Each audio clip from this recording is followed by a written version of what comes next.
Hey guys, welcome back to my channel. My name is Jamila, the Winged Alchemist, and I'm actually just bringing you a typical day in my life video, what my routines are, what I do every single day to stay healthy, stay fit, stay in alignment, and there's always kind of little pop-ups in the day, so yeah, it'll be a really zen episode in the day in my life.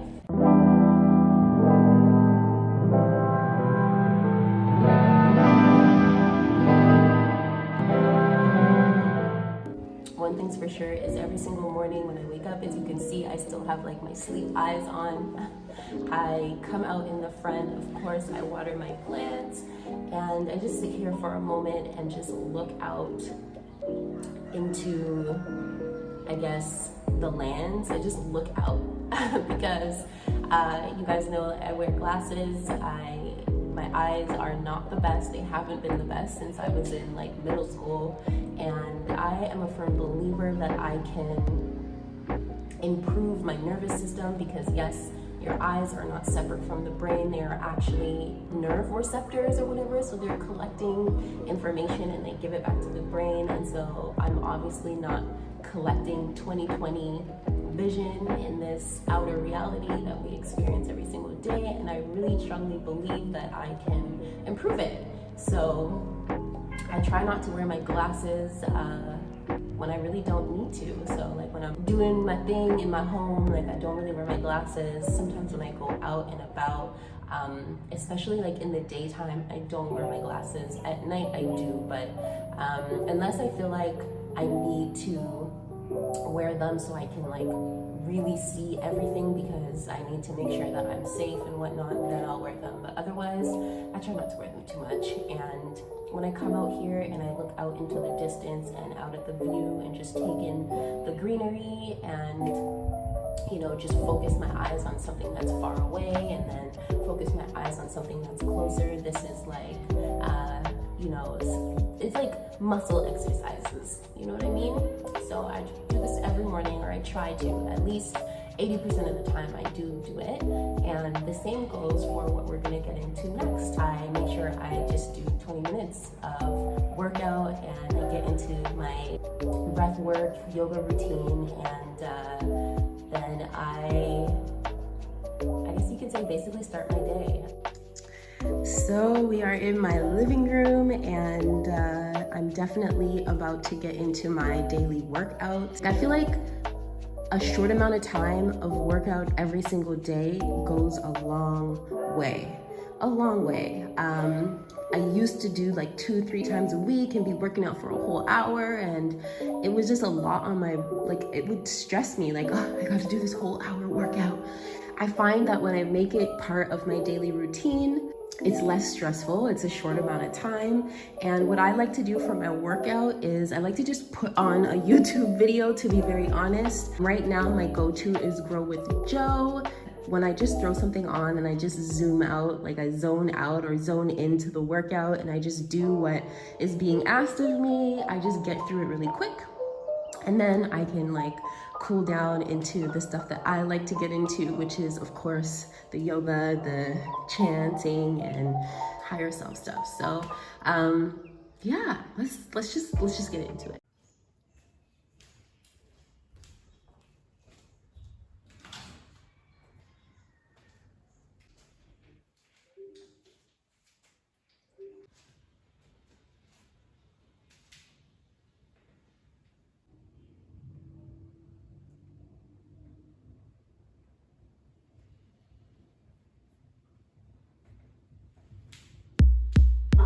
Today's warm-up is going to be 10 minutes. We're going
Sometimes I chant while I am consciously stretching through the resistance in my body or in my reality.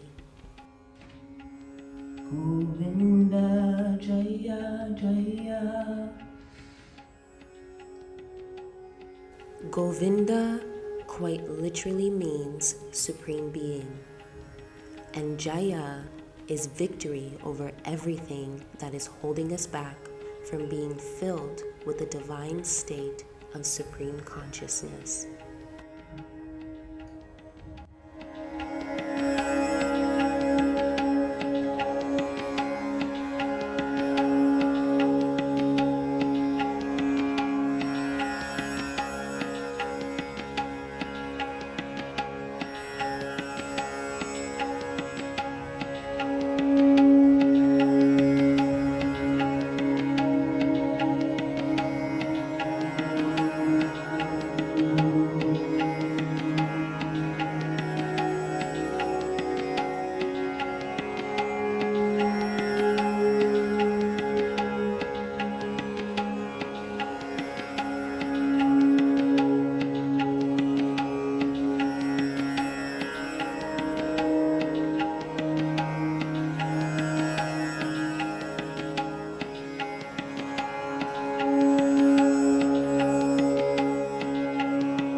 I am here, I am present, I am grounded.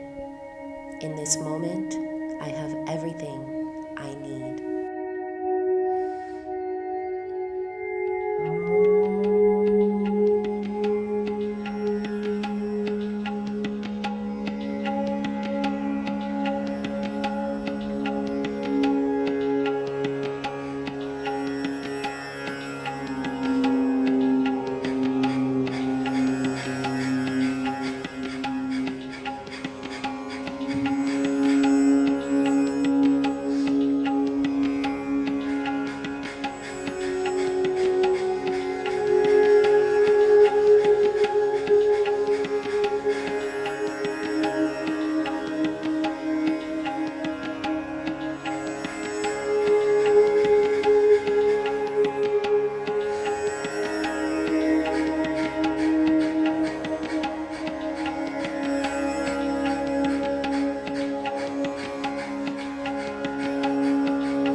So that's basically my everyday, 80% of the time, morning routine.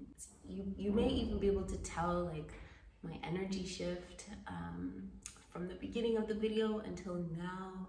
I just feel very zen and very much prepared to create my day. You guys were probably able to tell that the range on my left leg is not the same range on my right leg, and that's because in August I actually pulled my hamstring, and for a while I didn't do any physical work because it really hurt and I just thought I should give it a break. But now, like, the physical practice that I get into, like in terms of working out, is all lower body, and it's mostly based around strengthening my hamstrings and warming them up and really just shifting my consciousness to that area. And this is what I love about yoga and, you know, just learning a lot about yourself and about life by just tuning into your body. I think it's very important to tap into or connect with the parts of ourselves that are giving or that are manifesting themselves as resistance in our life.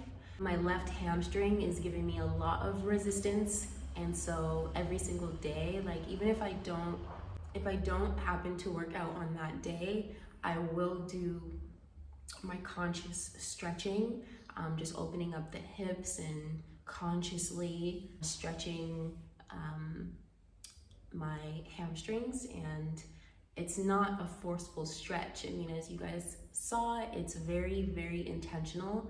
I do not force. As a matter of fact, forcing is what got me into this state of resistance in the first place. And so it's very much a reminder that the parts of ourselves that we are resisting to do, just make a small amount of time every single day to connect with those spaces. And every single day, you will welcome more flexibility into that space. And I'm not just talking like physically.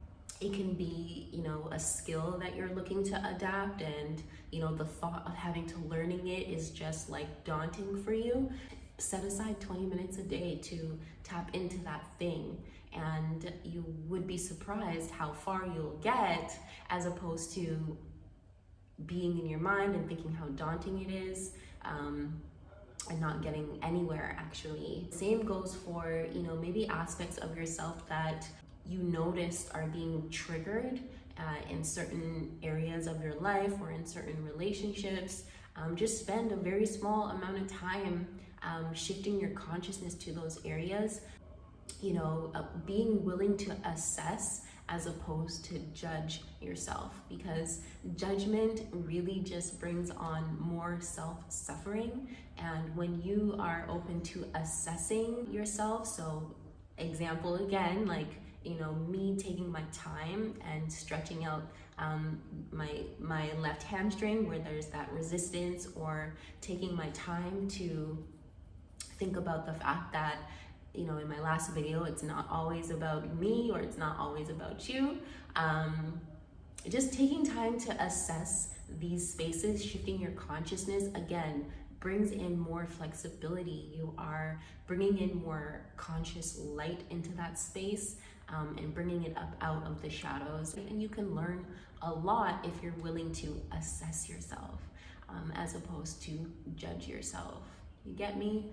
So those of you who might be suffering from like shame or guilt or resentment or any of those little, you know, those like suffering things, just be willing to assess self rather than judge. So right now, I'm actually gonna go outside. I'm gonna go for a little meditative walk. I might meet up with a friend that I met just the other day. I don't always go for walks, but I am trying to work it into my routine. And again, like flex my eye muscles, and just continue this meditative state that I put myself in. So yeah, let's get into it.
I'm basically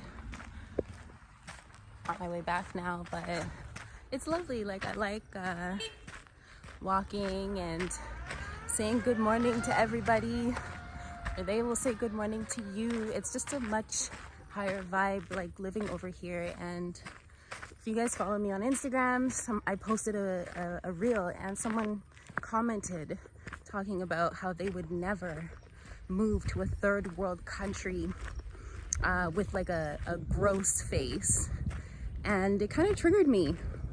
But I had to hold my center and recognize that, you know, there's just a lot of ignorance in the world, because I don't see Ghana or a lot of countries in Africa as a third world country at all. You know, people think third world means like they're living in shit, and that's not what's happening. You know, I mean, there is a lot of corruption, of course, like there is everywhere. But outside of that corruption, they are living in alignment with nature, and they live very luxurious, to be very honest.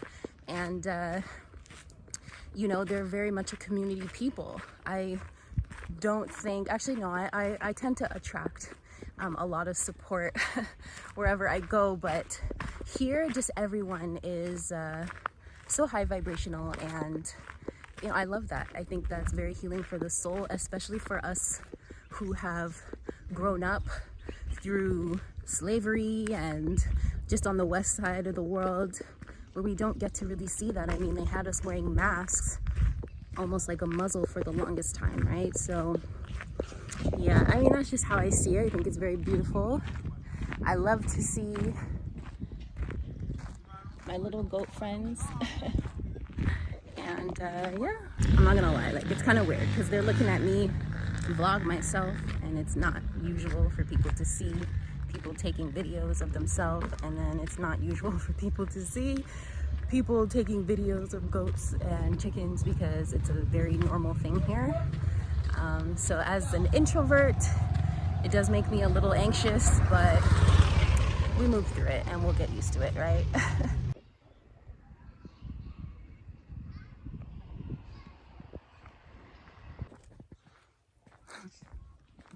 At this point, I cannot wait to shower and make a smoothie because I'm hungry. And let me show off my shirt. This is, oh, look at this guy. It's just a little butterfly. This is me, guys, from, let's say, 4 years ago. But let me catch you guys when I'm inside. Oh, Kurt. So I'm back inside, and I just made a quick, simple smoothie. It's really just frozen bananas, water, grinded peanuts, and a little bit of honey. I also sprinkled a little bit of nutmeg in there as well. It's so good. So filling.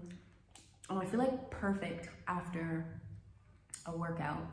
So at this stage in my day, after I work out, sometimes go for a walk, sometimes not, take a shower, have my smoothie, I get into a book. I try to read for at least 20 minutes or as long as my brain or my mind will allow me.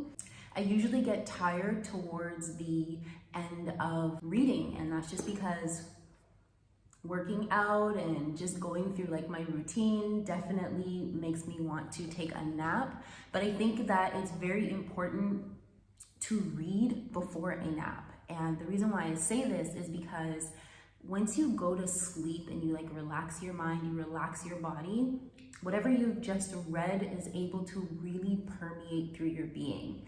And I love napping during the day because I don't even really see it as a nap. I feel like this is an opportunity for my consciousness to like leave my body and connect with other spiritual guides.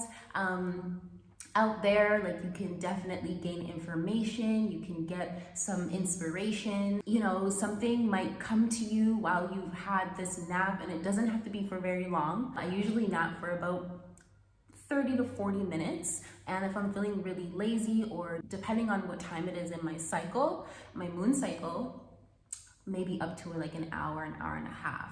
So this book that I'm reading is called The Positive Psychology of Buddhism and Yoga, Paths to Mature Happiness. It is by Marvin Levine, and it's a very easy read. There's a lot to learn, meaning a lot to just learn about the key concepts of Buddhism, of Hinduism, of yoga, and just life and happiness and self-assessment, and all the things that help you on your spiritual path. So I actually just want to read out loud an aspect or part of the book that stuck out for me, and it's actually just an extension of what I was saying earlier. I'm definitely one who reads out loud to myself. When you hear your voice say something, it is a magical experience.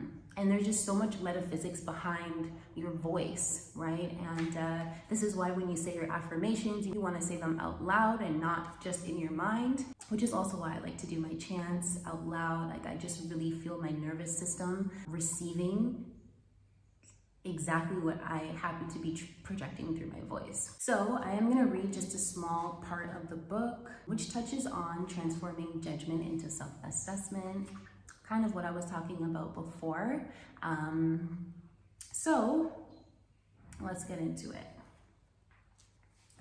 The practice of asanas, which is just your physical practice of yoga, has two types of benefits, short and long term. The short-term benefits are better health, a sense of well-being, and from savasana, mental alertness instead of fatigue. These are short-term in the sense that if the asana practice is discontinued, these benefits will tend to disappear. The long-term benefits derive from skills that are being practiced internally as we perform the asanas. One of these skills, immersing oneself totally in the task at hand, was discussed in the preceding chapter. The other skill consists in practicing a new attitude. In yoga, we learn not to be judgmental. Initially, this practice is focused upon ourselves. Suppose I am unable to perform perfectly the demonstrated posture. If I am unhappy with myself, this is judgment. Also, if I'm doing the posture perfectly and I'm wishing that everyone is watching me, that too is judgment. These complaints or cravings are not part of the yogic state. In performing yoga, one is practicing eliminating these judgments. Instead of judging, we assess. When performing a particular posture, we have the ideal in mind and move in the direction of that ideal.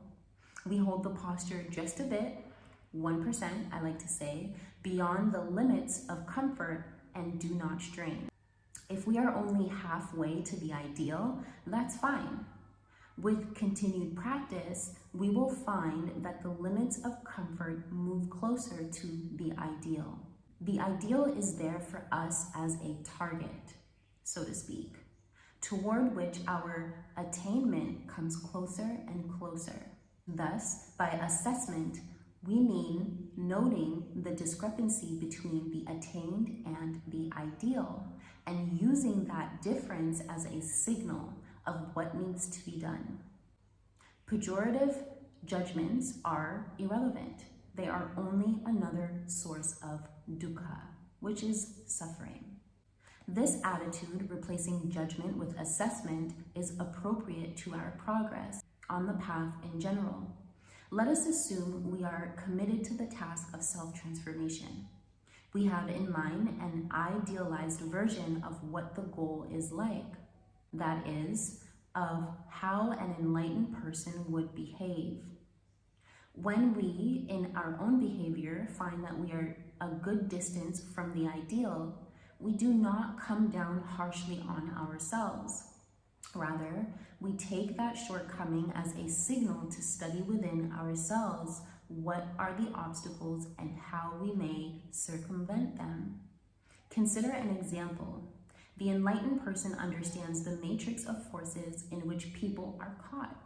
He or she therefore feels compassion and goodwill towards everyone. We, on the other hand, may find that we are reacting emotionally and with bias against a person's affectation, weight, color, voice quality, or mannerisms. Look at that jerk, an American speaking with an artificial British accent. Who does he think he's fooling? That inner revulsion that we experience is clearly a lapse from the ideal of seeing the person deeply. When we recognize it is a lapse, however, we are not to follow it by self-flagellation, discouragement, or harsh self-criticism. Adding such pejorative self-judgment to the revulsion only compounds the dukkha, which dukkha is suffering. Rather, the experience of revulsion is a signal that we are still some distance from the goal. It is a signal on which to meditate, to determine the causes within ourselves of that negative reaction, to dig out the obstacle on the path. For example, one might ponder, so he's putting on airs. So what? Why should that bother me?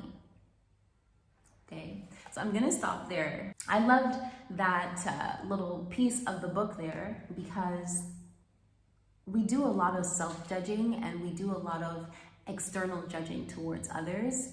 And this is why I made that video. It has nothing to do with you. It's not always about you, actually, that's what it's called.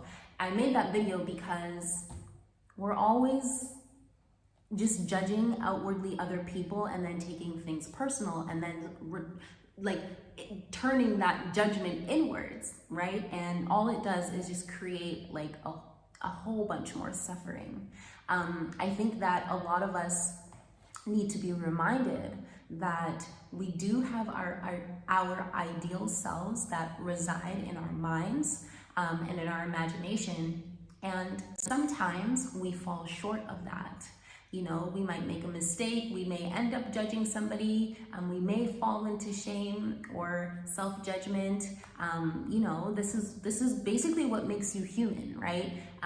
Mistakes and falling short of, so you can take your time and be present, hold your sacred center, and breathe. You know, and every time you breathe, you actually move forward and closer to the ideal. This is why when I do my yoga practice, or when I focus my consciousness where I'm currently feeling resistance, I just breathe through it, and it slowly but surely brings more flexibility into that space, and I become that much closer to my ideal, which in this case, my ideal was the flexibility that I had in my left hamstring before I pulled it. So I'm going to get back to my reading, then take my nap. And while I did not see my friend earlier today on my walk, I will actually be hosting a few people over tonight. And yeah, hopefully it's an experience. I'm not too sure if I'm gonna end the video here or if I'll give you guys a glimpse of what that looks like later. Nonetheless, I thank you guys for tuning in. I appreciate your time, your energy. I hope that you can leave this video with something. For me, I just want to be able to share some sort of value in each video that I post. If you guys are looking to join the Alchemy of Gratitude Challenge, click the link down below. If you're looking for a soul guidance reading from me, again, click the link down below. And if maybe you're looking for a spiritual life coach to really make change and transformation in your life, click the link down below and book a free discovery call with me. I love you guys, and I will catch you in